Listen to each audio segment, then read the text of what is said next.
Hi, good afternoon, good morning, good evening, wherever you're watching out from. My name is Kola Jayoba. I just want to discuss with you about life and issues and the things we need to know that will make our life better every day. Today I'm going to be discussing with you on what makes marriage work. What are the things that actually make marriage work? Sometimes you see people celebrating 10 years of marriage, 20 years of marriage, 50 years of marriage, and all of that. There are some basic things that makes marriage work. If you don't know them, you are likely going to struggle in marriage. Marriage is beautiful, marriage is sweet, but it comes with a lot of responsibility. I call it responsibility, not a challenges and not a problem, is responsibility. So, what are the things that make marriage work? Number one, you must remove your mind from wrong expectation. Remove your mind from wrong expectation. What do I mean by wrong expectation? Some people have some certain things they expect their wife to do. Some women also expect some certain things from their husband. All of these breed wrong expectation. And because you have that expectation, if those expectations are not met, you are likely going to be frustrated, and that can result into another issue.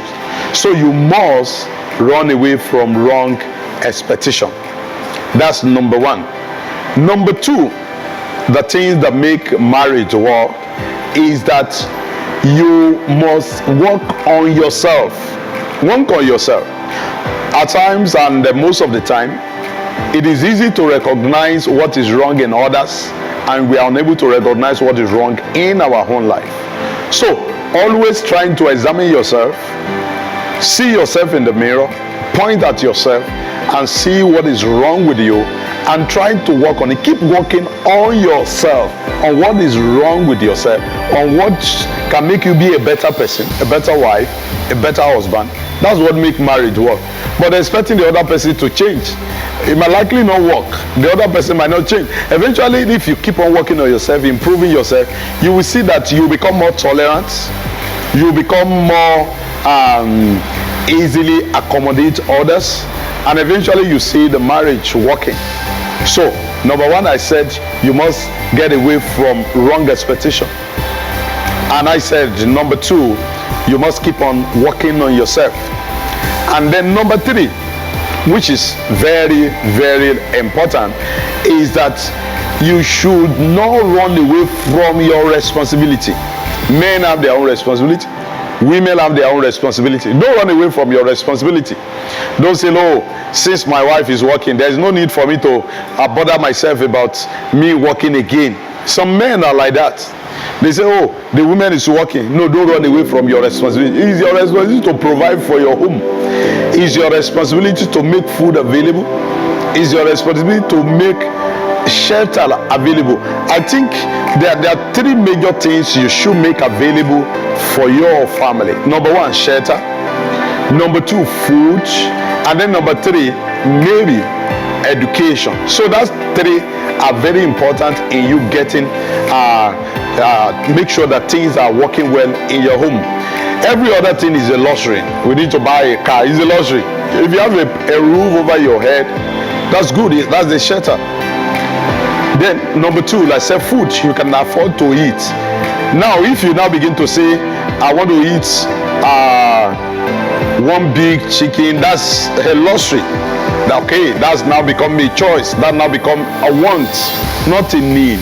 But basic needs, you need food, and the food is ready and you're able to eat. Then I mentioned about education.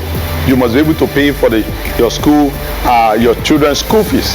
Now when I mention education, I don't mean you are the person you have to go to the most expensive school, the most expensive secondary, primary or university and all of that. No, you must be able to send them to school where they will be able to learn basic things, reading and writing. So if you now can afford to send them to the most expensive school, that is good, but don't kill yourself. The truth of the matter is that most of the people who are doing well today in one field or the other, the Okonjo Iweala over time, and then many other great people, Pastor Adeboye over time, Paul Enesha over time, Most of these people didn't go to Harvard University. Yes, they didn't go to Harvard University. They attended the local university, attended the local primary school, local secondary school, and today they are doing excellently well. What is most important is that those basic things are available. So don't overstress yourself, and then eventually it's not telling on your family is falling apart. The wife have to work 6 a.m. and return back 10 p.m. and the husband is doing the same thing. No time to take care of the family, no time to take care of the children. That is not going to work. So to have a working home, to have a working marriage, you just have to have this basic understanding. This is where I'm going to be wrapping it up today. I'm sure you have learned one or two things that is going to make you become a better person in life, and you'll be able to handle the issue of life properly. This is Life and Issue with Pastor Kola. Thank you and God bless you.